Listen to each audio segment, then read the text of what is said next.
25 years ago, a tragedy changed everything. But what if the impossible was about to happen? The Wellington family was driving home from Emma's 5th birthday party when their world shattered in an instant. Margaret Wellington built an empire, but nothing could fill the void left by losing her husband and daughter that terrible night. Emma Carter dedicates her life to saving others, never knowing the truth about her own mysterious past. When Margaret's heart fails her, fate brings her to Chicago General Hospital, where an impossible reunion awaits. Emma has no idea that her next patient will change everything she thought she knew about herself.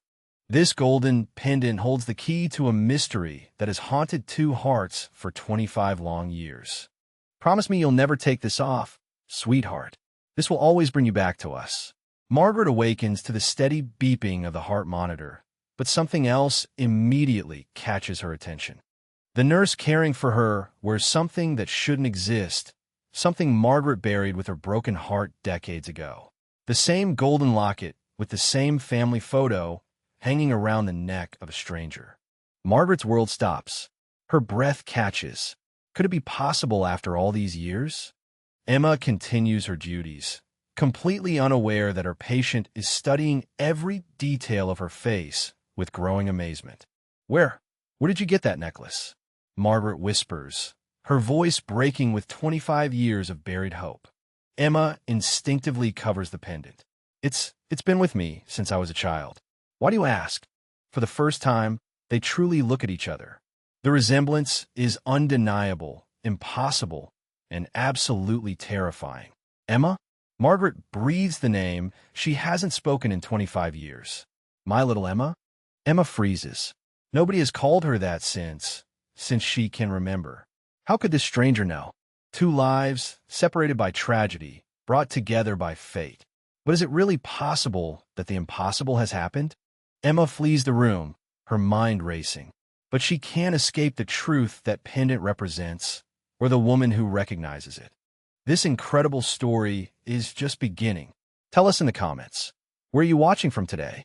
And if this story already has you hooked, make sure to hit that like button and subscribe for more amazing tales that will touch your heart.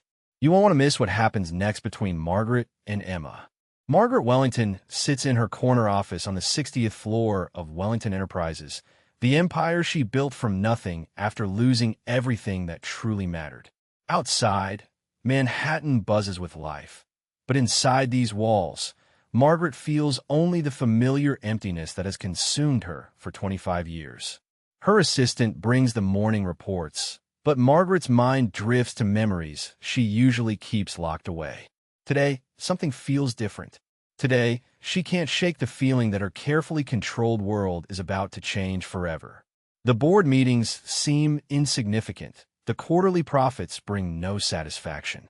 Margaret looks at the framed photo on her desk, the only picture left of the family she once had. Her fingers tremble as she touches it, as they do every morning for the past 2.5 decades. Margaret's Hampton estate stands as a monument to success, but also to loss. Every room holds memories of the family that once filled these halls with laughter. She pauses before a portrait of her late husband David and 5-year-old Emma, painted just weeks before the accident. Margaret traces Emma's face with her finger, remembering the child's infectious giggle and the way she would run into Margaret's arms every evening. The house staff whispers that Mrs. Wellington talks to the portrait sometimes, but they don't understand that these conversations are the only thing keeping her sane. 36 rooms. But Margaret lives only in the 3 where the memories are most vivid. The rest of the house remains like a silent mausoleum to a life that should have been. Flashback to that perfect day 25 years ago. Emma's 5th birthday party was everything a little girl could dream of. Pink balloons, chocolate cake, and more presents than she could count. David had surprised them with a pony ride in the backyard, and Emma's laughter echoed through their Connecticut home. Margaret remembers thinking that life couldn't get any more perfect. She had her successful business, her loving husband, and their beautiful daughter, who was the light of both their lives. Emma had blown out the candles and wished for the family to always stay together. Margaret and David exchanged a knowing look, believing nothing could ever tear them apart. How wrong they were. The happiness seemed so solid, so permanent in that golden afternoon moment. That evening, David had pulled Margaret aside with a special surprise he'd been planning for months. The golden locket had been custom-made with their family photo engraved inside, a symbol of their unbreakable bond. Margaret's mother had worn a similar locket, and David wanted Emma to have that same connection to family legacy.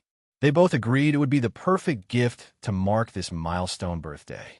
Little did they know it would become the only thing to survive the tragedy that awaited them. David held the locket up to the light, admiring the craftsmanship. "This will be our symbol of eternal love," he said, kissing Margaret's forehead. She never forgot those words, which now sound like a cruel prophecy. The drive home started like so many others. Emma was in the back seat, playing with her new toys and wearing the locket David had given her. "Promise you'll never take it off," Daddy had said, and Emma nodded vigorously, solemnly promising. Margaret turned to admire their daughter, her heart overflowing with love. David hummed along to a soft song on the radio, his free hand resting lovingly on Margaret's leg. The Connecticut sunset painted the sky in golden and pink hues, creating an atmosphere of absolute peace. Emma fell asleep in the back seat, the locket glowing softly against her little chest. It was the last time Margaret would see her family complete and happy. In 20 minutes, their lives would be destroyed forever. The storm came out of nowhere, as if the very sky was conspiring against them. David slowed down, his hands firm on the steering wheel as rain hammered the windshield. Margaret checked on Emma, who was still sleeping peacefully, oblivious to the approaching danger. The windshield wipers fought against the deluge, creating a hypnotic rhythm that contrasted with the growing tension in the air. Other cars slowed down too, their taillights creating a red sea through the rain. David tried to make jokes to calm Margaret, but she could see the worry in his eyes. "Maybe we should pull over and wait it out," Margaret suggested, but David shook his head. "We're almost home, my love. In 20 minutes we'll be safe." How those words would haunt her for the next 25 years.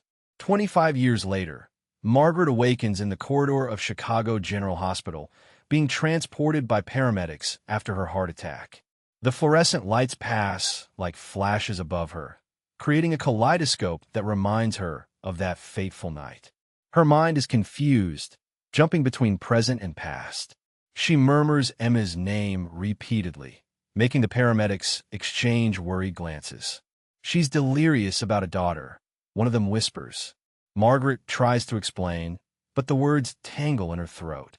"The locket," she manages to say. "Find the locket."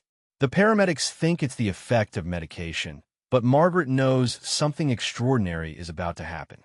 After so many years of emptiness, her heart finally feels a pang of hope. Margaret is connected to the heart monitors, the constant beeping echoing the irregular rhythm of her broken heart. Dr. James Harrison reviews her vital signs while she drifts between consciousness and unconsciousness. In her dreams, she sees child Emma running through Connecticut fields, the golden locket bouncing on her little chest. Margaret murmurs apologies to ghosts, pleading for a second chance she knows she doesn't deserve. The nurses check her medications, whispering about the rich patient who has no family to visit her. If they knew that Margaret built her fortune as a barricade against pain, perhaps they'd understand why she seems so lost even amid the luxury her money provided. The heart monitor accelerates when a nurse enters the room. Emma Carter arrives for her morning shift, as she has done hundreds of times before. Today, however, something feels different. Maybe it's the storm that passed during the night, or maybe it's the strange feeling that has accompanied her since she woke up. She checks the patient list and sees a new name, Margaret Wellington. The name sounds familiar somehow, though Emma can't remember where from. She unconsciously touches the locket around her neck, a habit she's developed when nervous or thoughtful. The locket has always comforted her, especially during difficult days in nursing. It was the only tangible connection to a past she can barely remember. Today, this simple gesture will change 2 lives forever. Emma opens the door to room 247, and her eyes meet Margaret's for the first time. For a moment, time stops. Margaret feels like she's looking at a ghost. Not just any ghost, but the ghost of her grown daughter. Emma feels a strange familiarity, a connection she can't explain. "Good morning, Mrs. Wellington," Emma says softly, approaching the bed. "I'm Nurse Emma. I'll be taking care of you today." Margaret can't speak. Her eyes fix on the golden locket around Emma's neck, and 25 years of pain and hope collide in her chest. Emma notices the intense stare, but attributes it to the patient's post-operative state. She has no idea that she just pronounced the name Margaret hasn't heard in decades, nor that the locket she wears lovingly is the key to a mystery that will define the rest of their lives. Margaret whispers, "Emma," and fate finally begins to reveal its secrets. Emma Carter starts her day like she has for the past 5 years, in her modest one-bedroom apartment on Chicago's South Side. The alarm clock reads 5:30 a.m. as she prepares for another shift at the hospital. Her apartment is small but filled with warmth, photos of her nursing school graduation, thank you cards from patients, and small mementos from her journey through life. But there's something missing, a void she's never been able to fill. She touches the golden locket around her neck, the one constant in her ever-changing world. It's the only link to a past she can't remember, found with her when she was discovered as a child. Emma often wonders about the family in the photo inside the locket. Were they her parents? Did they love her? Why can't she remember them? At the hospital, Emma finds comfort in routine and purpose. Her best friend, Sarah Mitchell, greets her with coffee and the day's schedule. "Emma, you look tired again," Sarah observes with concern. "Those nightmares keeping you up?" Emma nods, not wanting to elaborate on the strange dreams that have haunted her since childhood. Flashes of a car accident, rain, and voices calling her name that she can't quite place. Sarah has been Emma's anchor since nursing school, the sister she never had. They've shared everything over the years, but Emma has never been able to shake the feeling that she's living someone else's life, that somewhere out there, people are looking for her. Today, that feeling is stronger than ever. Emma's specialty is pediatric nursing, drawn to children who, like her, might feel lost or scared. She reads stories to the young patients, her voice soothing their fears about procedures and treatments. The children adore her, calling her Angel Emma because of her gentle touch and infinite patience. As she reads today, Emma can't help but wonder if somewhere, someone read stories to her when she was this age. The locket feels heavier around her neck today, as if it's trying to tell her something.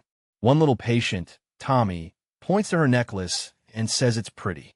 Emma smiles and tells him it belonged to someone very special, though she's never known who. The irony isn't lost on her that she spent her days reuniting children with their families while remaining forever separated from her own. Flashback to Emma's childhood in the foster care system. She was found after the Wellington accident with severe injuries and no identification except for the locket around her neck. The trauma had caused memory loss, and despite extensive searches, no family came forward to claim her. Mrs. Rodriguez, her social worker, became the closest thing to a mother figure Emma ever had. The system did its best, but Emma moved between homes, never quite fitting in, always feeling like she was waiting for someone to come get her. She would spend hours staring at the photo in the locket, trying to remember faces that seemed familiar but remained frustratingly out of reach. Mrs. Rodriguez always told her that her family was probably looking for her too, and someday they would find each other. When Emma aged out of the foster system at 18, Mrs. Rodriguez gave her one last piece of advice that has guided her ever since.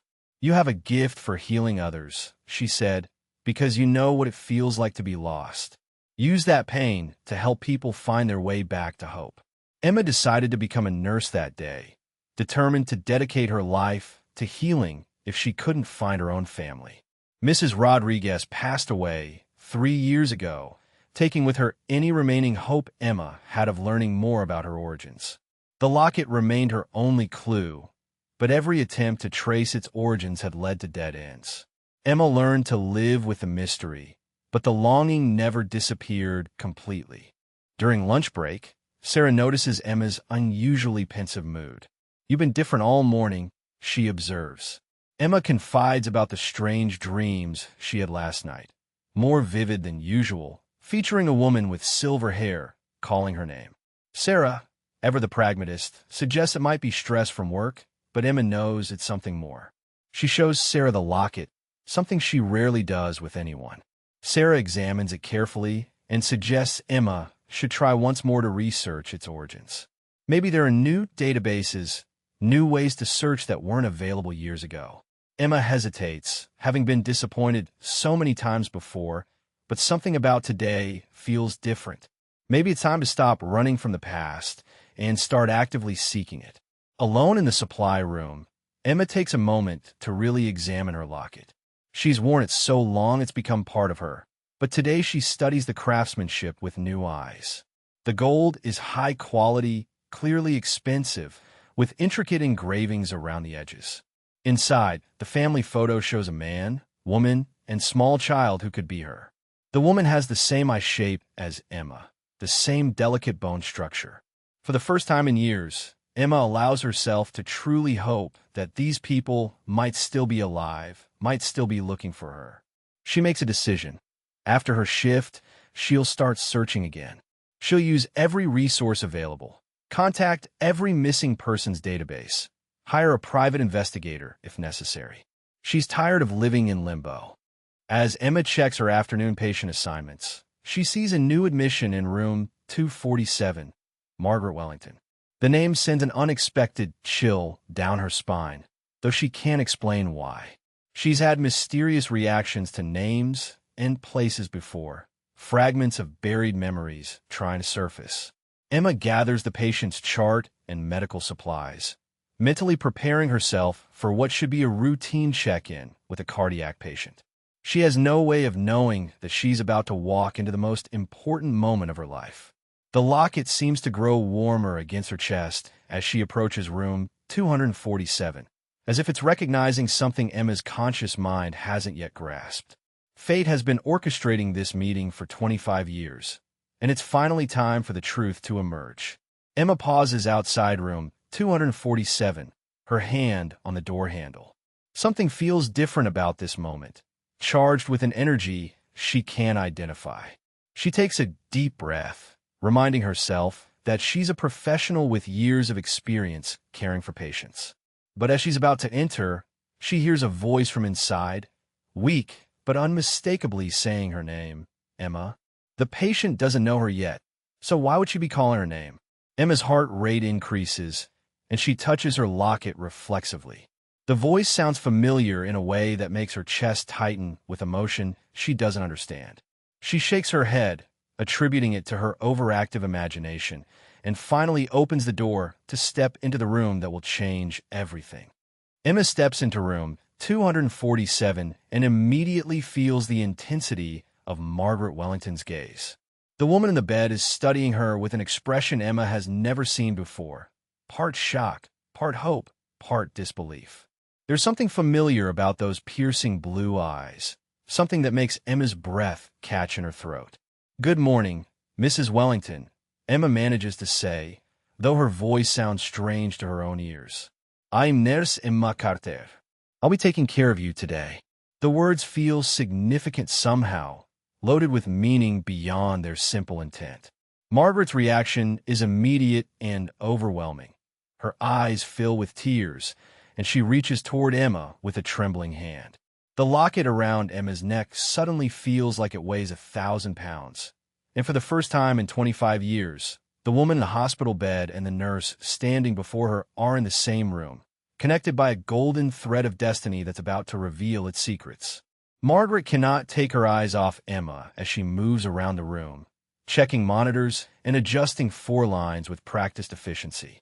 Every gesture, every movement is being analyzed and memorized. The way Emma tilts her head when concentrating is exactly like she did as a child. The gentle way she handles the medical equipment reminds Margaret of how 5-year-old Emma used to carefully arrange her dolls. Margaret's heart races as she searches for more signs, more proof that this impossible reunion is really happening. Emma feels the intense scrutiny, but maintains her professional composure. though something about this patient's gaze makes her increasingly uncomfortable. There's recognition in those blue eyes that Emma can't understand, as if they're looking at someone they've known forever. As Emma checks Margaret's blood pressure, Margaret studies the delicate bone structure of Emma's hands that once held her finger as a toddler learning to walk. The auburn hair catches the light in exactly the same way it did when Emma was 5, creating the same reddish highlights that Margaret used to brush every morning before school. Margaret notices a small scar on Emma's left hand, and her breath catches. It's the same scar Emma got when she fell off her tricycle the day before the accident. Every detail confirms what Margaret's heart already knows, but her mind struggles to accept. How can this be possible? How can her daughter be standing here, alive, caring for her after 25 years of believing she was dead? The medical chart says Emma Carter, but Margaret knows this is Emma Wellington, her lost child. "Mrs. Wellington, how are you feeling today?" Emma asks with genuine concern, her bedside manner warm and professional. Margaret struggles to form words, overwhelmed by hearing Emma's voice. Deeper now, mature, but with the same gentle cadence she remembers. "I feel like I'm seeing a ghost," Margaret whispers, her voice trembling. Emma looks up from her notes, concerned about the patient's mental state. Sometimes after cardiac events, patients can experience confusion or disorientation. Emma explains kindly. "But you're safe here, and you're going to recover fully." Margaret wants to laugh and cry simultaneously. If only Emma knew that she's the one who's been a ghost in Margaret's life for 25 years, and now she's miraculously real again. The irony is almost too much to bear. "Tell me about yourself." "Emma," Margaret says, try to keep her voice steady. "Where are you from?" Emma smiles, accustomed to patients wanting to make conversation during their stay. "I'm from here in Chicago," she replies. "Well, I've lived here for over 20 years. Before that." She pauses, the familiar shadow crossing her face when her past comes up. "Before that is a bit of a mystery. I don't remember much from my early childhood." Margaret's heart pounds so hard she's afraid it will trigger the monitors. 20 years in Chicago. That would be right after the accident. The timeline fits perfectly. Margaret's hands shake as she processes this information. Her daughter has been in the same city all these years, so close yet impossibly far away. If only she had known to look here instead of everywhere else. As Emma adjusts her posture, the golden locket shifts and catches the light streaming through the hospital window. Margaret's breath stops completely. It's definitely the same locket. She could recognize David's careful choice of craftsmanship anywhere. The delicate engravings around the edge, the particular shade of gold, even the way it hangs on the chain. "That's a beautiful necklace," Margaret manages to say, her voice barely above a whisper. Emma's hand instinctively goes to the locket, a protective gesture Margaret remembers from Emma's childhood whenever someone admired her toys. "Thank you," Emma replies softly. "It's very special to me. It's been with me since I was very young." Margaret's eyes fill with tears. "Since you were 5? She asks, unable to stop herself. Emma looks surprised by the specific age. "How did you know that?" she asks, a hint of suspicion creeping into her voice. Margaret can no longer contain herself. She reaches toward Emma with trembling hands, tears streaming down her face. "Emma, my darling Emma, it's really you, isn't it?" Emma steps back, alarmed by the sudden change in her patient's behavior. "Mrs. Wellington, I think you might be experiencing some confusion," Emma says professionally, though her own voice is shaking. "Sometimes cardiac patients can have episodes of—" Margaret interrupts her. "The locket, Emma. Open the locket." Emma's hand flies protectively to her necklace. "How do you know about what's inside?" she whispers. Margaret's voice breaks completely. "Because I put that picture there. Because your father gave it to you on your 5th birthday. Because you promised him you'd never take it off." Emma's world tilts on its axis. Nobody knows about the promise. She's never told anyone about that fragment of memory that sometimes surfaces in her dreams. Emma backs toward the door, her professional training warring with the emotional chaos erupting inside her. "This is impossible," she whispers. "You're confused. You're having some kind of episode." But even as she says the words, Emma knows they're not true. The details this woman knows, the way she's looking at her, the recognition in those blue eyes, it's too specific, too real to be a delusion. Margaret tries to sit up in bed, despite her condition. Emma, please don't run away again. I've been looking for you for 25 years. I thought you died in the accident. I thought I lost you forever. Emma's hand grips the door handle, but she can't make herself leave. Accident? She whispers. What accident? Margaret's voice is full of pain and hope. The car accident when you were 5. We were driving home from your birthday party. Your father didn't make it. But you did. You survived, and I never knew. Emma feels like the floor is disappearing beneath her feet. The fragments of memory she's carried all these years suddenly start clicking into place like pieces of a puzzle. The rainy night, the sound of breaking glass, a man's voice saying her name, a woman crying. All the therapy sessions where she tried to recover those lost memories, and now they're flooding back, triggered by this stranger's words. But you're not a stranger, are you? Emma whispers, staring at Margaret with new eyes. Margaret nods through her tears. I'm your mother, Emma. I'm Margaret Wellington, and you're my daughter, Emma Wellington. You've been Emma Carter for 25 years, but you were born Emma Wellington, and you were the light of my world until the night I thought I lost you forever. Emma's legs give out, and she slides down the door frame to sit on the floor, overwhelmed by the magnitude of what she's hearing. Emma sits on the hospital floor, staring at the woman in the bed with a mixture of disbelief and dawning recognition. The dreams make sense now. The woman with silver hair, calling her name, was Margaret, trying to reach her across 25 years of separation. The feelings of being lost, of waiting for someone to come get her, the sense that she was living someone else's life, it was all because she was separated from her real family. Margaret, Mom? Emma whispers the word like she's testing how it feels. It's foreign and familiar at the same time. Margaret's heart breaks and heals simultaneously hearing that word from Emma's lips after so many years. Yes, sweetheart, yes. I'm your mom, and I never stopped loving you, never stopped looking for you. Emma touches the locket again, and this time it feels different, not like a mystery, but like a key that's finally found its lock. The photo inside isn't of strangers anymore, it's of her family. Emma slowly stands up, her legs shaky but determined. She takes a hesitant step toward Margaret's bed, then another. Margaret extends her arms, and for the first time in 25 years, mother and daughter are within reach of each other. But Emma stops just short of the embrace. I need proof, Emma says, her voice stronger now. I need to know for certain. 25 years of not knowing who I am, of feeling lost and incomplete. I can't base the rest of my life on hope and coincidence. Margaret nods, understanding completely. Of course you do. We'll get DNA tests. We'll verify everything. But Emma, look at me. Really look at me. Don't you feel it? Don't you recognize something? Emma stares into Margaret's blue eyes. The same blue eyes she sees in the mirror every day, and feels a connection she's never experienced before. It's like finding a missing piece of herself she didn't even know was gone. Maybe, just maybe, her search for family is finally over.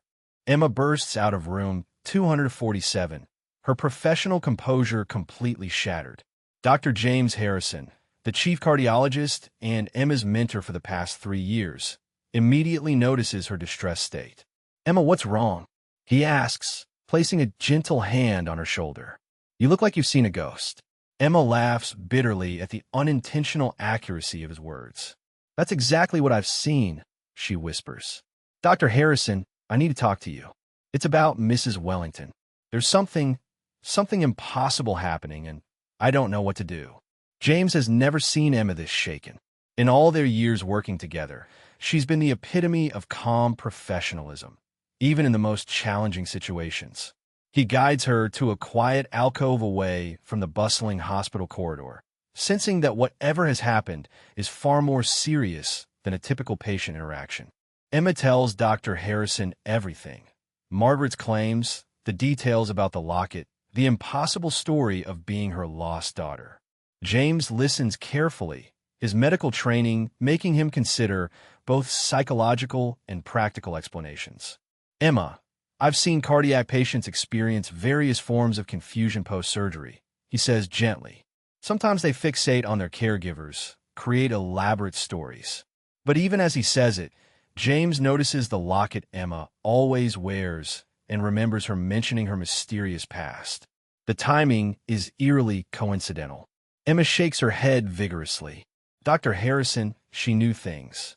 Things about my childhood that I've never told anyone. The accident, the age I was, details about the locket that no one could know unless she's telling the truth.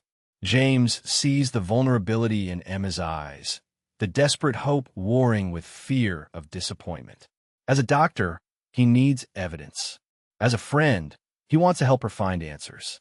Dr. Harrison accesses Margaret Wellington's medical records, looking for any history of psychiatric issues or medications that might cause delusions.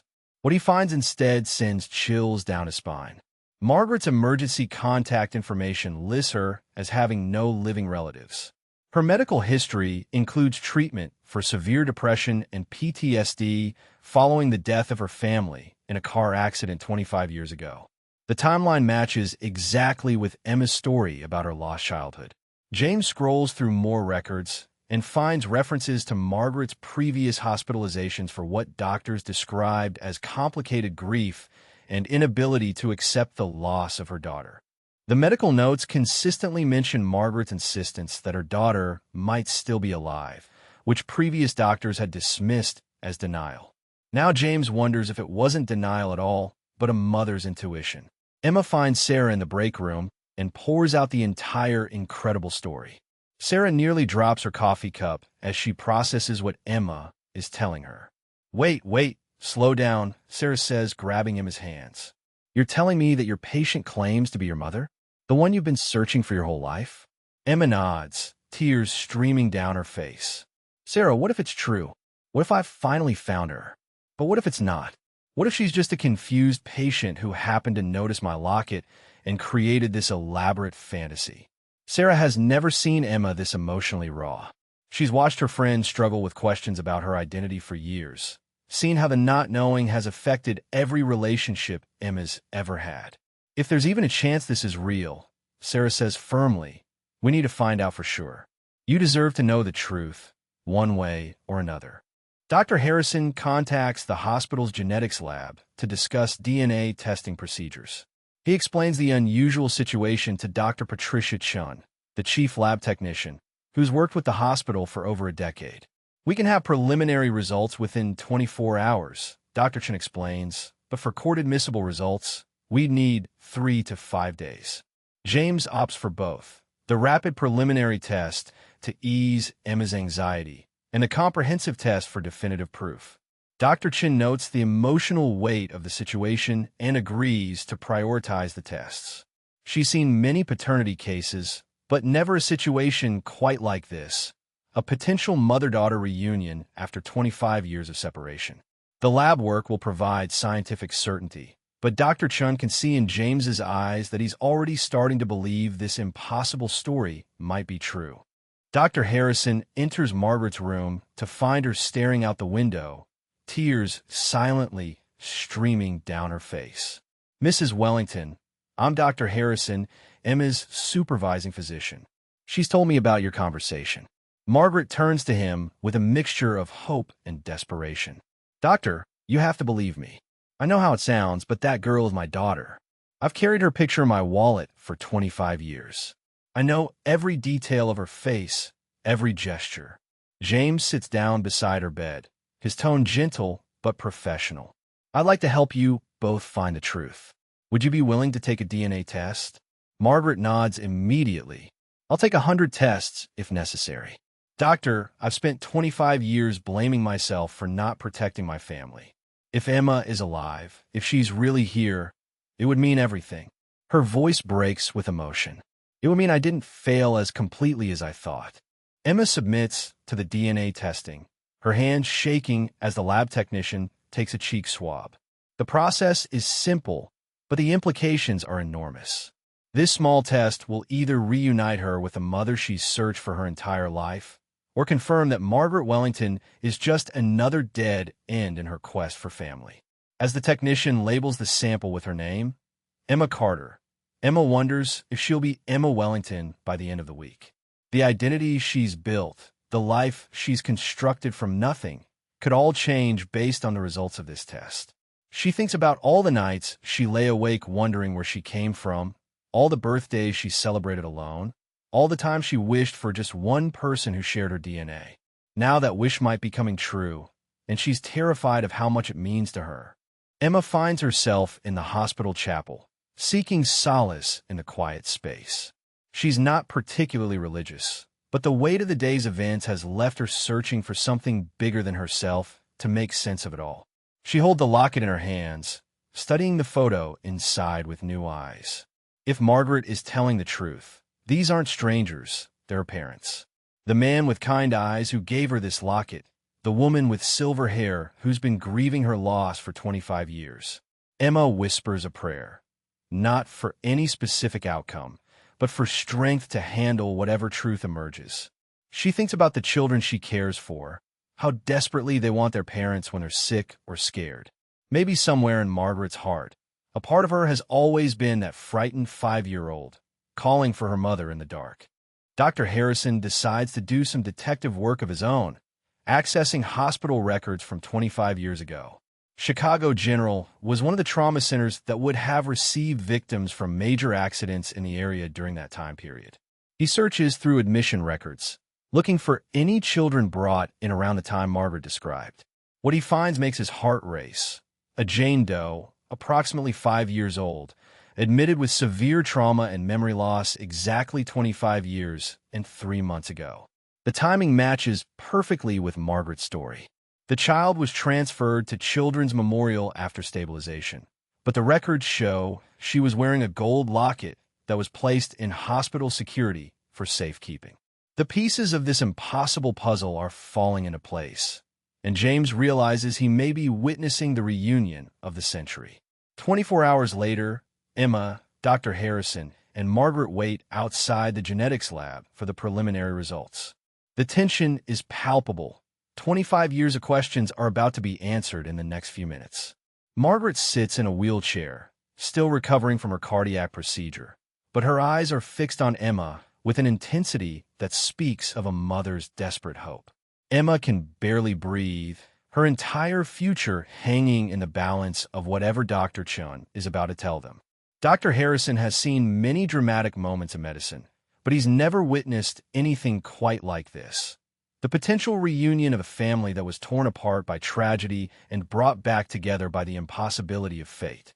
The lab door opens, and Dr. Chin emerges with an expression that will change 3 lives forever. The preliminary results are in, and the moment of truth has finally arrived. Dr. Chin emerges from the lab with a manila folder in her hands, her expression carefully neutral, but her eyes betraying the weight of what she's about to reveal. The preliminary DNA results are conclusive, she announces, her voice steady but gentle.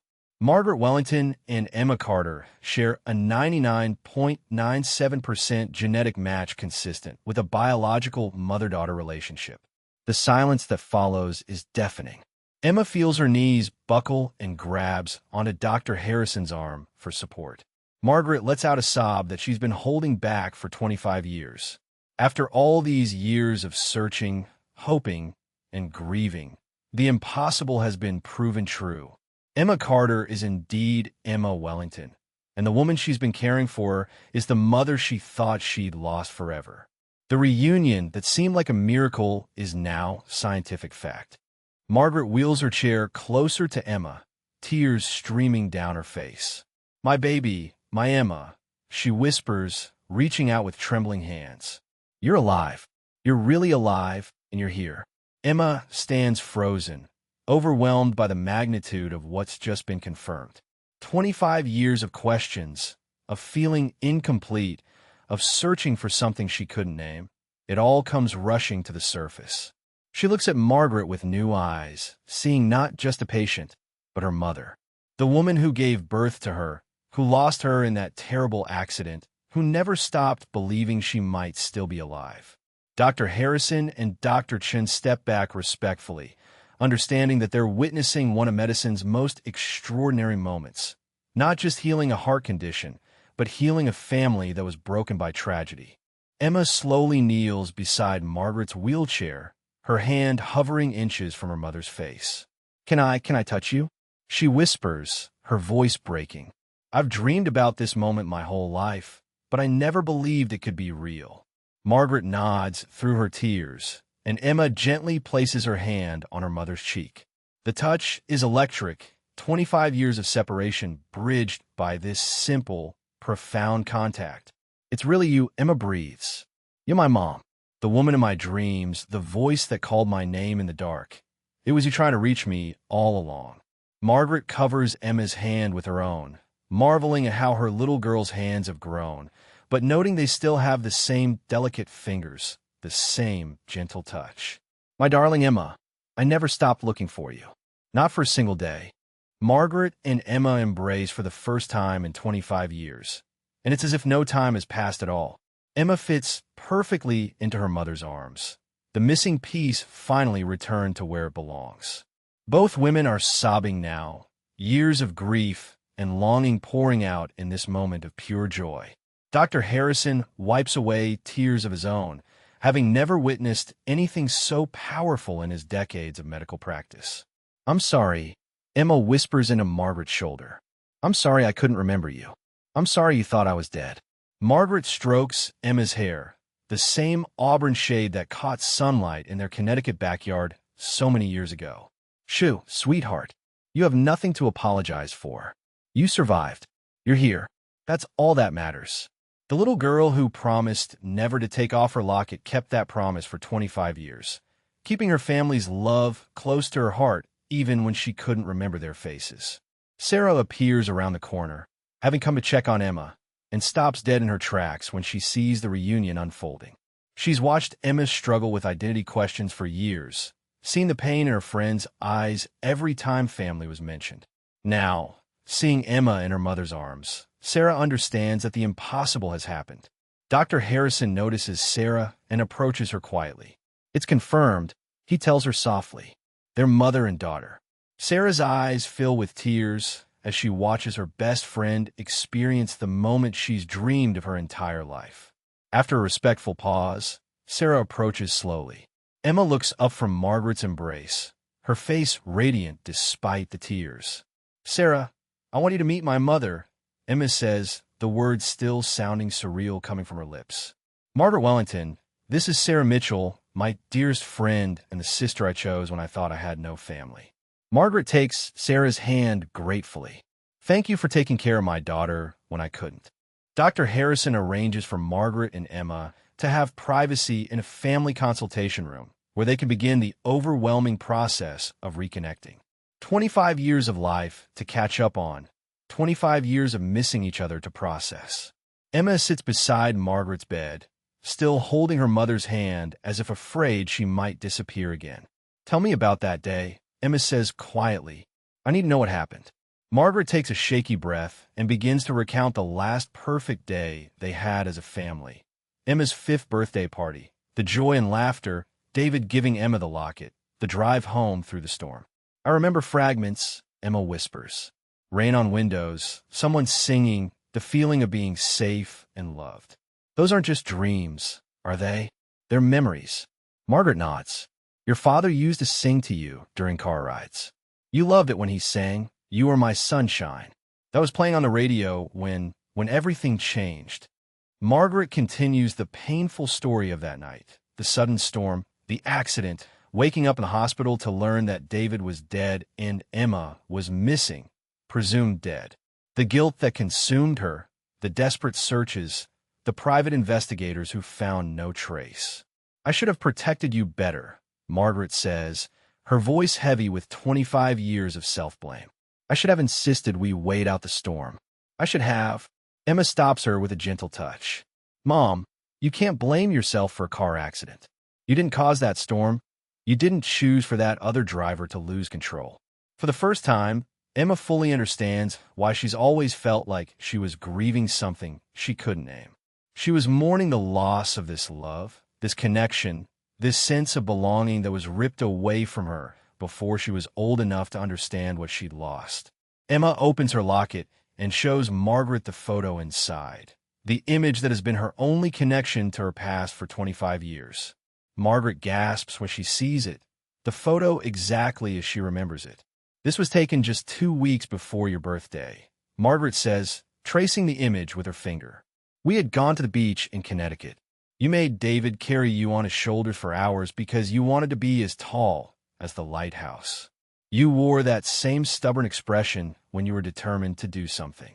Emma studies the photo with new understanding. I used to stare at this for hours, wondering if these people loved me, if they were looking for me somewhere. They were, Margaret confirms. I was. Every single day. I hired investigators. I put ads in newspapers. I never gave up hope that somehow, somewhere, my little girl had survived and was waiting for me to find her. And here you were, so close, saving other people's children while I searched the world for mine. But Emma's emotions are more complex than simple joy. Along with the elation of finding her mother comes a wave of anger and grief for all the lost years. I missed everything, she says, her voice breaking. I missed growing up with you. I missed having a father. I missed belonging somewhere, knowing where I came from. Do you know what it's like to feel like a ghost your whole life? To feel like you're not quite real because you don't know your own story? Margaret's heart breaks, hearing the pain in Emma's voice. I know I can't give you back those years, she says softly. I can't undo the trauma you experienced, the loneliness you felt. But I can tell you that not a day passed that you weren't loved, that you weren't remembered, that you weren't desperately wanted. Emma nods, tears flowing freely. She's overwhelmed by the magnitude of what this reunion means. It's not just finding her mother. It's reclaiming her entire identity, rewriting the story of who she is and where she belongs. As the immediate shock begins to wear off, both women realize that this is just the beginning of a long journey of rebuilding their relationship. We have time now, Margaret says, squeezing Emma's hand. We have the rest of our lives to get to know each other again, to build new memories together. Emma nods, feeling a sense of completeness she's never experienced before. But I need you to understand something, she tells Margaret. I'm not the 5-year-old girl you lost. I'm 30 now. I've built a life, a career, relationships. I can't just step back into being your little Emma. Margaret smiles through her tears. I don't want you to. I want to know the woman you've become, the incredible person who chose to dedicate her life to healing others. I want to learn about your dreams, your fears, your hopes for the future. I want to be part of your life as you are now, not as a replacement for the past we lost. Emma feels a surge of hope. For the first time in her life, she's not searching for something missing. She's found it. She's found her family, her history, her place in the world. The golden locket around her neck no longer represents a mystery.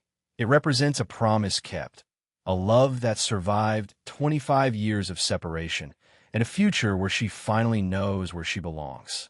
48 hours after the preliminary results, Dr. Harrison reviews the comprehensive DNA analysis with Dr. Chen. The final results are even more conclusive than the initial screening. A 99.99% probability of biological relationship, with additional markers confirming that Margaret and Emma share the same mitochondrial DNA passed down through the maternal line. This is beyond any reasonable doubt, Dr. Chen explains. These results would hold up in any court of law. But more importantly, they provide absolute scientific certainty for a family that has endured 25 years of uncertainty. Dr. Harrison feels a profound sense of satisfaction knowing that medical science has played a role in this extraordinary reunion. He's delivered many test results in his career, but none have carried the emotional weight of reuniting a mother with her long-lost daughter. 3 days after the DNA confirmation, Emma visits Margaret's Hampton estate for the first time. The massive mansion overwhelms her with its opulence. Marble floors, crystal chandeliers, priceless artwork covering every wall. This is where I would have grown up, Emma thinks, trying to imagine her childhood in these grand rooms instead of the modest foster home she knew. Margaret watches nervously as Emma takes in the surroundings. I know it's a lot, Margaret says quietly. After the accident, I threw myself into building the business. Success felt like the only way to honor your father's memory and fill the emptiness, but never worked. No amount of money could replace what I'd lost. Emma nods, understanding that this mansion isn't a home. It's a monument to grief and loss. The wealth her mother accumulated can't buy back the years they lost together. Margaret leads Emma to the most emotionally charged room in the house. Emma's childhood bedroom, preserved exactly as it was 25 years ago.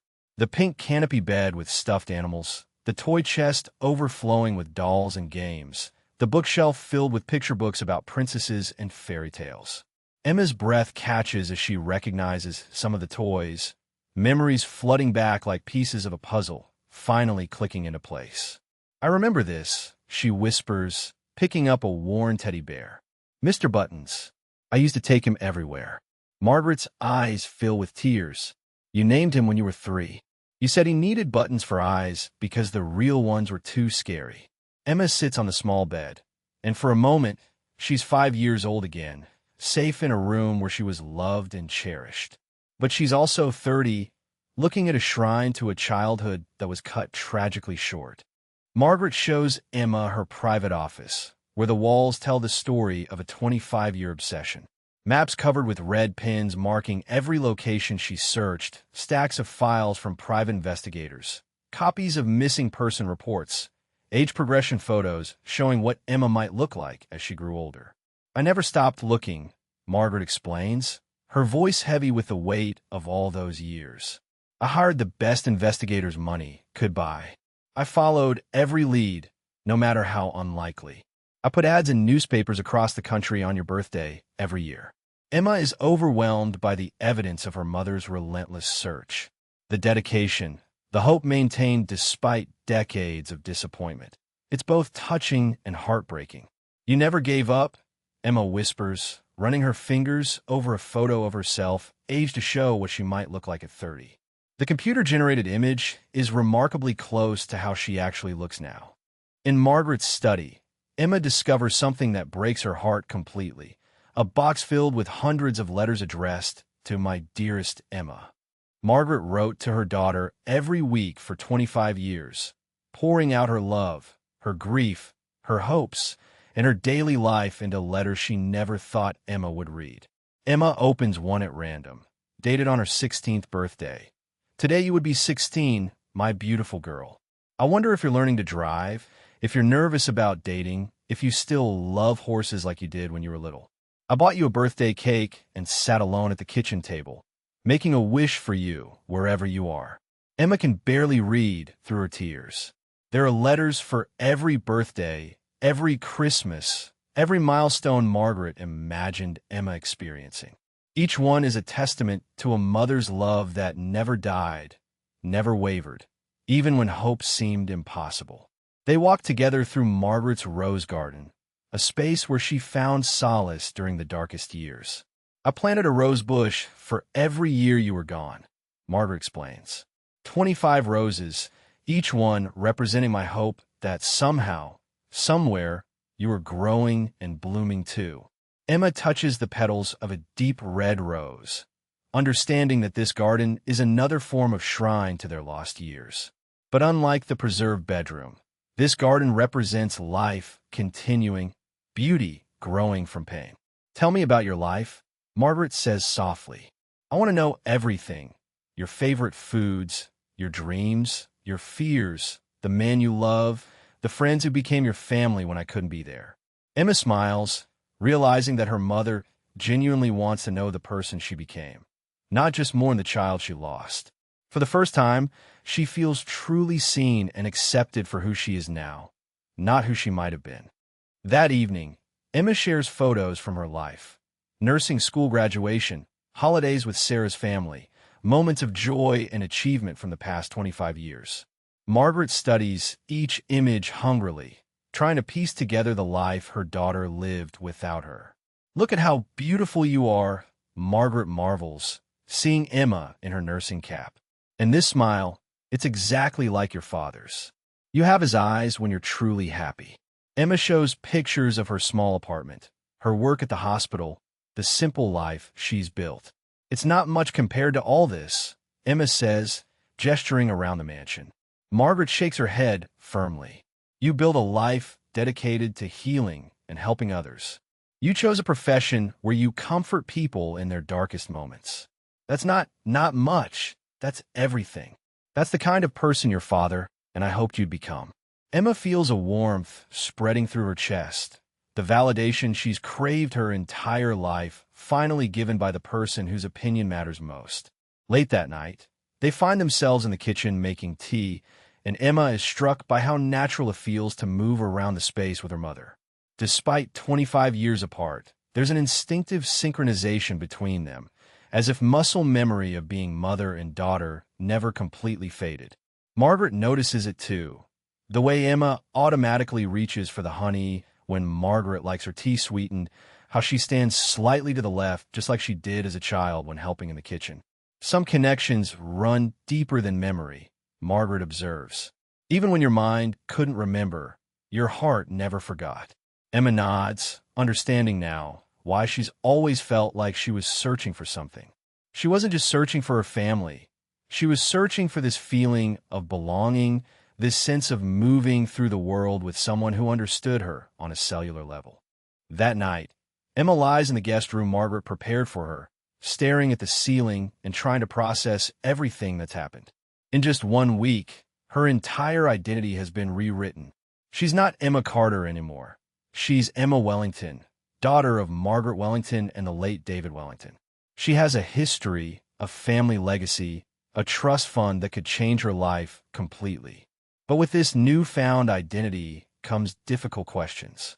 What does she owe to the life she's built versus the life she was meant to have? How does she honor both the woman who raised herself and the mother who never stopped loving her? The locket around her neck feels different now. Not like a mystery to be solved, but like a bridge between two worlds she now has to learn to inhabit simultaneously. Tomorrow, she'll have to decide how to move forward with this new reality. But tonight, she allows herself to feel the profound relief of finally knowing where she came from. In her own bedroom, Margaret sleeps peacefully for the first time in 25 years. The nightmares that have plagued her for decades, dreams of car crashes, of Emma calling for help she couldn't provide, of endless searching through crowds of strangers, have been replaced by the quiet contentment of knowing her daughter is safe, alive, and sleeping just down the hall. The guilt that has consumed Margaret for a quarter-century hasn't disappeared completely, but it's been transformed into something manageable. She couldn't save Emma from the accident, couldn't prevent the years of separation, but she can be here now for whatever comes next. As dawn breaks over the Hampton estate, it illuminates not just a new day, but a new chapter in both their lives. The search is over. The healing can finally begin. Mother and daughter have found each other at last. And while they can't reclaim the past, they have the rest of their lives to build a future together. Dr. Harrison calls Margaret and Emma back to the hospital for the final, comprehensive DNA results. The moment has arrived. After days of hoping, wondering, and beginning to believe, they're about to receive absolute scientific confirmation of what their hearts already know. The comprehensive analysis confirms beyond any shadow of doubt that you are mother and daughter, Dr. Harrison announces with a smile. There is a 99.99% probability of biological relationship, with additional markers that verify the maternal lineage. Margaret closes her eyes and whispers a prayer of gratitude. Emma feels a final wall of doubt crumble inside her chest. It's real. It's absolutely, scientifically, undeniably real. She's not Emma Carter who was found alone and abandoned. She's Emma Wellington who was lost and has finally been found. The medical chart in Dr. Harrison's hands will be amended to reflect her true identity for the first time in 25 years. With the DNA results confirmed, Margaret realizes it's time to share the most difficult part of their story. Emma, there's something about that night, about the accident, that I need to tell you, Margaret begins, her voice heavy with 25 years of guilt. Emma tenses, sensing that whatever comes next will be painful. The accident wasn't just bad weather and wrong place, wrong time. The other driver who hit us, he was drunk. He ran a red light, going 60 miles an hour in a residential area. Emma's breath catches. Your father died on impact. Margaret continues, tears flowing freely. You were thrown from the car, which probably saved your life, but it also meant that when the paramedics found you, you were so far from the wreckage that they didn't initially realize you were part of our family. By the time they connected you to the accident, you'd already been taken to a different hospital, unconscious, with no identification except your locket. Margaret continues the devastating story that has haunted her for decades. When I woke up 3 days later and learned David was gone, I demanded to know about you.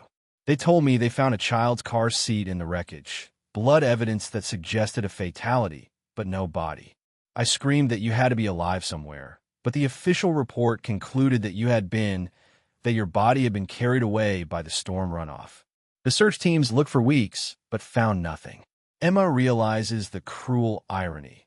While Margaret was being told her daughter was dead, Emma was in another hospital across the city, fighting for her life with severe head trauma that would steal her memories of the family desperately searching for her. The drunk driver, Margaret adds bitterly, served 18 months in prison. 18 months for destroying our family.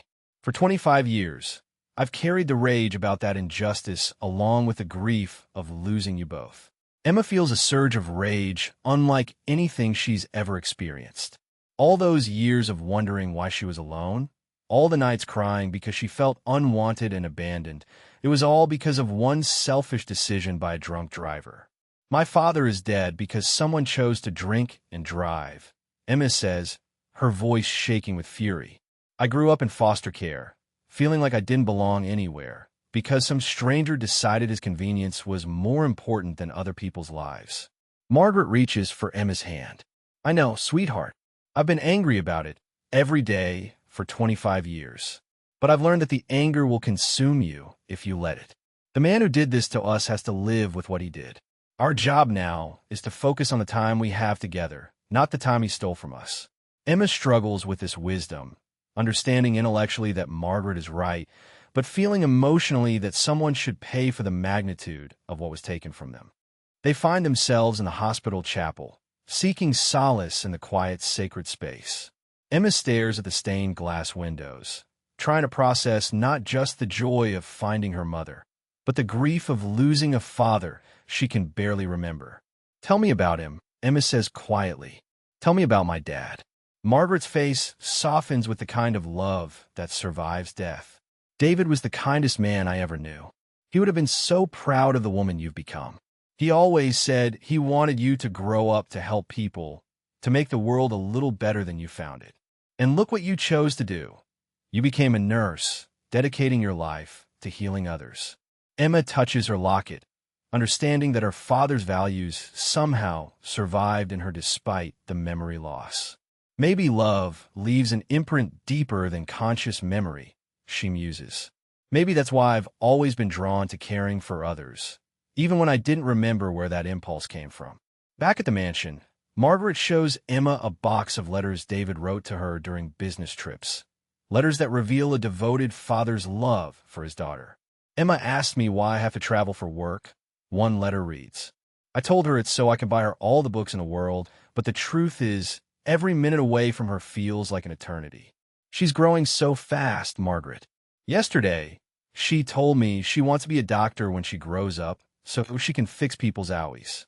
I told her she can be anything she wants, but I secretly hope she never loses that desire to heal others. Emma wipes away tears, understanding that her career choice wasn't random.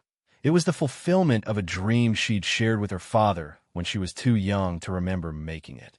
Through these letters, she's getting to know the man who helped shape her earliest values, even though he was taken away before she was old enough to remember him clearly. Over dinner, they begin the delicate process of building a new relationship while honoring their shared past. Margaret shares stories about Emma's early childhood, how she insisted on wearing her princess dress to grocery store, how she would read books to her stuffed animals, how she had an imaginary friend named Rainbow who only appeared when it was time to clean up toys. Emma laughs, recognizing some of these quirks in her adult personality. She still loves fairy tales, still talks to her plants at home, still has a complicated relationship with housekeeping. Maybe we're more connected than I realized, Emma admits. Even without memories, maybe something of that little girl survived in me. Margaret nods. Love doesn't disappear just because memories fade. It goes deeper than the mind. It lives in the heart, in the soul, in the very fabric of who we are. You've been carrying our love with you all along, sweetheart. You just didn't know where it came from. Late into the night, they go through photo albums, Margaret narrating Emma's early life like a documentary of pure love. Here you're taking your first steps. Here's your second birthday, when you insisted on wearing your swimsuit to your party in January, because you wanted to pretend it was summer. Here's the day we brought you home from the hospital. You were so tiny, but you had this determined look in your eyes like you were ready to take on the world. Emma studies each photo intensely, trying to will the memories back into existence. Some images trigger faint flickers of recognition. A Christmas morning, a day at the beach, a moment of laughter captured forever in time. It's like looking at someone else's life, but someone I should have been, Emma says sadly. Margaret takes her hand. You became exactly who you were meant to be, sweetheart. You just took a different path to get there, and now our paths have crossed again, which means we get to walk the rest of the journey together. As the evening winds down, Margaret shares her deepest fear with Emma. I'm terrified that now that I've found you, I'll lose you again, she admits. I'm scared that you'll decide this is all too much, too complicated, too overwhelming. I'm afraid you'll go back to your life and realize you were happier before you knew about all this pain and trauma. Emma considers this honestly. It is overwhelming, she acknowledges. Learning that my entire identity was built on a tragedy, that I have a mother who's been grieving me for 25 years, that I have responsibilities and connections I never knew about. It's a lot to process. But Mom, she continues, using the word more naturally now. I spent my whole life feeling like something was missing. Now I know what it was. It was you. It was this family, this history, this sense of belonging somewhere. I'm not going anywhere. We've lost enough time already. The next morning, they watched the sunrise together in Margaret's garden, surrounded by 25 rose bushes that represent years of hope and longing. As the sun comes up, Emma makes a decision that will reshape both their lives. I want to know everything, she tells Margaret. I want to learn about the business Dad started that you built into an empire. I want to understand our family history, meet the people who knew me as a child, see the house where I was born. And I want you to be part of my life now, not as a replacement for the past, but as my mother moving forward. Margaret's heart fills with a joy she thought she'd never experience again. I want that too, she replies. I want to meet your friends, see where you live, understand the work that means so much to you. I want to support your dreams, whatever they are. Emma smiles, feeling complete for the first time in her life. We can't get back the 25 years we lost, but we have the next 25 to look forward to. And maybe that's enough. Maybe that's everything. Emma arrives at Margaret's mansion for her first extended stay, carrying a small overnight bag that seems almost comical in the grand foyer. This isn't just a visit anymore. It's Emma beginning to understand what it means to have a family home, a place where she truly belongs. Margaret watches nervously as Emma takes in a magnificent staircase, the crystal chandelier, the oil paintings of ancestors she's never known she had. I know it's overwhelming, Margaret says softly. This house has been more like a museum than a home for 25 years. But now that you're here, maybe we can make it feel alive again. Emma nods, understanding that this mansion represents not just wealth, but decades of loneliness. Every room has been preserved in waiting for a family that Margaret thought she'd lost forever. Now Emma is here to help breathe life back into these halls. Margaret leads Emma to her childhood bedroom, preserved exactly as it was the day she disappeared. Emma sits on the tiny canopy bed, surrounded by stuffed animals and picture books, trying to reconcile the successful nurse she's become with the 5-year-old girl who once lived in this fairy tale room. I remember this, Emma whispers, picking up a purple unicorn with a missing eye. Sparkles. She got hurt when I tried to give her medicine with my toy doctor kit. Margaret's eyes fill with tears. You were always trying to heal everyone, even your toys. You would line up all your dolls and stuffed animals and give them checkups, just like you do with your patients now. Emma realizes that her calling to nursing wasn't random. It was the continuation of a dream that began in this very room, with a little girl who wanted to make everyone feel better. In Margaret's study, Emma discovers that her mother has preserved every piece of artwork, every school project, every crayon drawing she ever made. Finger paintings are framed like masterpieces. Construction paper crafts are displayed in glass cases. "Look at this," Margaret says, showing Emma a Mother's Day card she made in preschool. "You wrote, 'I love you, Mommy,' but you spelled it, 'I love you, Mommy.' I've carried this in my purse every day for 25 years."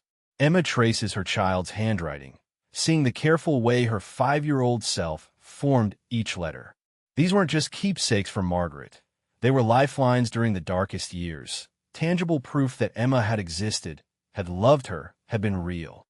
Every teacher conference, every school play, every small milestone was documented and treasured.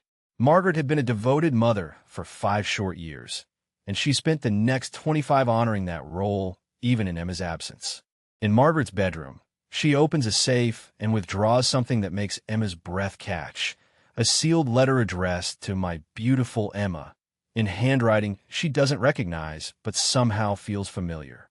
"Your father wrote this the morning of your birthday," Margaret explains, her voice thick with emotion. "He wanted to give it to you when you turned 18, but—" She hands Emma the letter with trembling hands. "I've never opened it. It was meant for you, and only you." Emma stares at the envelope, realizing she's holding the last words her father intended for her. With shaking fingers, she breaks the seal that's been intact for 25 years. Inside, David's handwriting reveals his heart. "My dearest Emma, by the time you read this, you'll be a young woman making your own way in the world. I want you to know that every day of your life, you have been loved beyond measure. Whatever dreams you choose to follow, whatever path calls to your heart, your mother and I will be proud of the person you become." They sit together in the garden as Emma continues reading David's letter aloud. "I hope you still love horses and fairy tales and helping people feel better when they're sad. I hope you remember that you are braver than you believe, stronger than you seem, and more loved than you could ever imagine. And I hope that somewhere in your heart, you carry the memory of how much your daddy loves you." Emma's voice breaks as she finishes the letter. Margaret wraps her arms around her daughter, and they cry together, not just for the father Emma barely remembers, but for all the moments they should have shared as a family. "He knew," Emma whispers. "Somehow he knew I'd become a nurse, that I'd spend my life helping people feel better." Margaret nods. "Love is prophetic sometimes. He saw your heart even when you were tiny, and he knew that heart would guide you to become exactly who you were meant to be." That evening, Margaret's household staff serves an elaborate dinner with multiple courses, fine china, and crystal glasses. Emma feels overwhelmed by the formality, so different from her simple life in her small apartment. The staff treats her with a deference she's never experienced, calling her Miss Wellington and anticipating her every need. Margaret notices Emma's discomfort. "We can eat in the kitchen if you prefer," she offers gently. "All of this, the mansion, the staff, the formal dinners, it's just stuff, Emma. It doesn't define who we are or how we love each other." Emma appreciates the gesture, but recognizes she needs to learn to navigate this world that's technically hers by birthright. "This is part of my heritage, too," she says thoughtfully. "Maybe I need to understand what it means to be a Wellington, even if I'll always be more comfortable as Emma Carter the nurse than Emma Wellington the heiress." After dinner, Margaret shows Emma the business empire she built and the trust funds that have been growing in Emma's name for 25 years. Wellington Enterprises is worth hundreds of millions, and Emma's inheritance alone could allow her to never work again. But rather than excitement, Emma feels overwhelmed by the responsibility. "I don't know anything about business," she admits. "I don't know how to be wealthy. I've lived paycheck to paycheck my entire adult life." Margaret smiles understandingly. "You don't have to change who you are, sweetheart. This money, this business, it's just a tool. You can use it to amplify the work you already love. Imagine what you could do for healthcare, for children in foster care, for families affected by trauma. You could fund research, build hospitals, create programs that help people the way you've always wanted to help. The wealth isn't meant to replace your purpose. It's meant to empower it." By the fireplace, they begin making concrete plans for blending their lives together. Emma will keep her apartment and her job for now, but she'll spend weekends at the mansion, slowly learning about the family business and her new identity as a Wellington. Margaret will visit Emma's world too, meeting Sarah properly, seeing where Emma works, understanding the life her daughter built from nothing. "We're going to take this slowly," Margaret says. 25 years of separation can't be healed overnight. We need to learn how to be mother and daughter again, how to build a relationship based on who we are now, not just who we were when you were 5. Emma agrees, feeling relieved that Margaret understands the complexity of their situation. She's not just gaining a mother. She's gaining an entire new identity, a fortune, a legacy, and responsibilities she never imagined having. That night, Emma lies in the guest room, which Margaret has decorated specifically for the adult woman Emma has become, not the child she was. The room is elegant but comfortable, reflecting Margaret's effort to know and honor the person Emma is now. Emma stares at the ceiling, processing the magnitude of how her life has changed. A week ago, she was Emma Carter, orphan nurse with no family and modest means.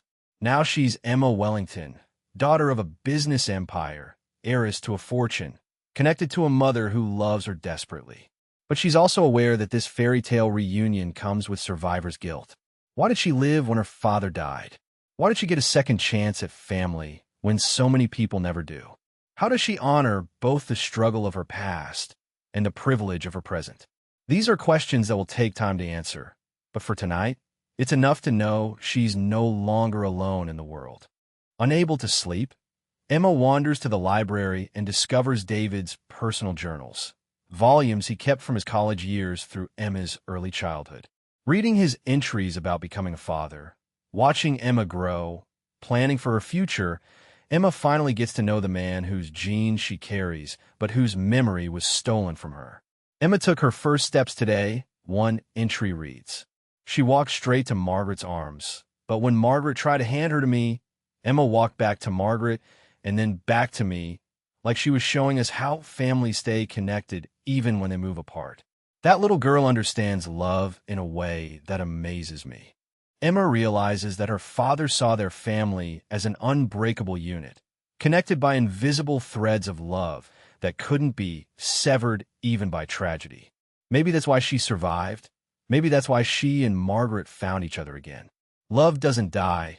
It just waits for the right moment to reveal itself again. The golden locket around her neck isn't just a piece of jewelry.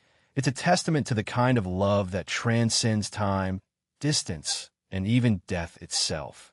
6 months after the reunion that changed everything, Emma returns to her nursing duties at Chicago General with a renewed sense of purpose and identity.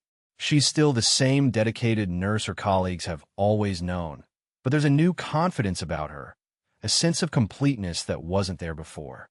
She wears her locket openly now, no longer a mystery to be hidden, but a symbol of love triumphant over tragedy. Her co-workers know her story, the miraculous reunion that made headlines across Chicago, but more importantly, they see how finding her family has amplified her already impressive compassion for patients. Emma understands now that her calling to heal others stems from her own experience of loss and recovery. Every patient she comforts, every family she helps reunite, every moment of healing she facilitates is her way of honoring the 25-year journey that brought her back to her mother. Margaret visits Emma at work regularly now, often finding her in the pediatric ward reading stories to young patients. Today, she watches from the doorway as Emma comforts a little girl who's afraid of an upcoming surgery. "Your daddy and I will be right here when you wake up," Emma promises the child. "Families don't disappear, sweetheart. Sometimes they just get temporarily separated, but love always finds a way back home." Margaret's heart swells with pride, understanding that Emma's own experience of separation and reunion has given her unique wisdom to offer frightened children. The little girl she lost 25 years ago has grown into a woman who uses her pain to heal others, who transforms her own trauma into hope for families facing their darkest moments. David would be so proud, Margaret thinks, seeing their daughter become exactly the kind of person they dreamed she'd become. Emma has gradually taken on responsibilities at Wellington Enterprises, specifically focusing on healthcare and social services initiatives. Today, she presents her proposal for the Emma Wellington Foundation for Lost Children, a program to improve the foster care system and help reunite missing children with their families. Using her inheritance wisely, Emma has designed comprehensive support systems for children who, like her, found themselves alone and searching for belonging. The foundation will fund improved DNA databases, support foster families, provide therapy for traumatized children, and most importantly, never give up hope that every lost child can find their way home. The board, initially skeptical of the young nurse with no business experience, is moved by her passion and the practical wisdom born from lived experience. Margaret watches with tears in her eyes as Emma transforms her personal tragedy into a mission to help other families avoid the pain they endured. The mansion that was once a monument to grief has been transformed into a warm family home. Margaret hosts dinner for Emma's chosen family, Sarah, Dr. Harrison, and several colleagues from the hospital who became like siblings during Emma's years of searching for belonging. The formal dining room echoes with laughter for the first time in decades as stories are shared and new memories are made. Dr. Harrison raises a toast to the power of hope, the miracle of modern medicine, and a reminder that families are sometimes lost only so they can be found again in exactly the right moment. Sarah adds, to Emma, who taught me that love doesn't require DNA, but when DNA confirms love, it's pretty amazing. Margaret simply says, to my daughter, who was never truly lost because she was always in my heart. The dinner represents more than a meal. It's the celebration of a family that has expanded to include everyone who helped Emma survive and thrive during her years of unknowing. For the first time since learning the truth, Emma visits her father's grave with Margaret. The headstone reads, David Wellington, beloved husband and father, his love lives on. Emma places a bouquet of yellow roses, David's favorite flowers according to Margaret, and speaks to the father she barely remembers, but whose influence shaped her entire life. Daddy, I kept my promise. I never took off the locket, and it brought me home to Mom. I became a nurse like I told you I wanted to when I was little. I'm going to help other lost children find their families. I hope you're proud of who I became. Margaret adds, she's everything we dreamed she'd be, David. Strong, compassionate, dedicated to healing others. Our little girl grew up to be a remarkable woman. They stand together in comfortable silence, two women who loved the same man, processing grief and gratitude simultaneously. Emma finally feels connected to her father, understanding that death doesn't end love. It just changes how love expresses itself. Emma packs up her modest apartment, preparing to move into a larger place that can accommodate her new dual identity as working nurse and Wellington heiress. Margaret helps fold clothes and wrap dishes, marveling at how simple and meaningful Emma's possessions are. Every item tells a story of resilience, of building a life from nothing, of creating beauty and comfort with limited resources. I want to keep this, Emma says, holding up a chipped coffee mug Sarah gave her for Christmas 3 years ago. Margaret smiles. Of course. These things represent your journey, sweetheart. Money can't buy the character you developed during those years of struggle. Don't ever lose that part of yourself. Emma realizes that her new life isn't about replacing her old one. It's about integrating all the pieces of her identity into something complete and authentic. In Emma's new apartment, larger but still cozy, nice but not ostentatious, mother and daughter work together to create a space that honors both Emma's independence and their renewed relationship. Photos from Emma's nursing career sit alongside newly discovered childhood pictures. The apartment reflects Emma's choice to live comfortably but not extravagantly, using her inheritance wisely while maintaining the values that defined her character during her years of struggle. Margaret contributes family heirlooms that help Emma understand her heritage, while Emma's simple, meaningful possessions remind them both that love and character matter more than luxury. This isn't the mansion Emma might have grown up in, but it's the home she's chosen as an adult who understands the value of both simplicity and security. Emma has found a way to balance her nursing career with her foundation work, spending 3 days a week at the hospital and 2 days managing the Emma Wellington Foundation. Her office at Wellington Enterprises is decorated with thank you letters from reunited families, photos of children helped by the foundation, and medical journals reflecting her continued commitment to healthcare. She's not just the heiress who inherited wealth. She's the professional who earned respect through competence and compassion. Colleagues seek her input on both medical and business decisions, recognizing that her unique perspective, having lived on both sides of privilege, gives her insights that pure wealth or pure struggle alone cannot provide. Emma has become a bridge between worlds, using her story to help others navigate trauma, loss, and the possibility of healing. Emma announces to the hospital staff that the Emma Wellington Foundation will fund new family support programs at Chicago General, including improved facilities for families of patients, expanded social services, and a special program for reuniting missing persons with medical records. The announcement is met with enthusiastic applause from colleagues who've watched Emma transform her personal miracle into systematic help for others. Dr. Harrison introduces Emma not just as a colleague, but as an example of how healing can extend far beyond individual patients to transform entire systems of care. Sarah watches with pride as her best friend uses her newfound resources to amplify the compassion that always defined her character. Emma realizes that her story isn't just about finding her family. It's about understanding that everyone deserves to belong somewhere, and sometimes it takes a community to help people find their way home. 1 year after the reunion that changed everything, Emma and Margaret sit in the garden among 25 rose bushes that now represent not just years of separation, but the beauty that can grow from even the deepest pain. Emma wears her father's locket, no longer a mystery, but a symbol of love that transcends time and tragedy. Margaret has planted a 26th rose bush, this one representing new beginnings and the future they'll build together.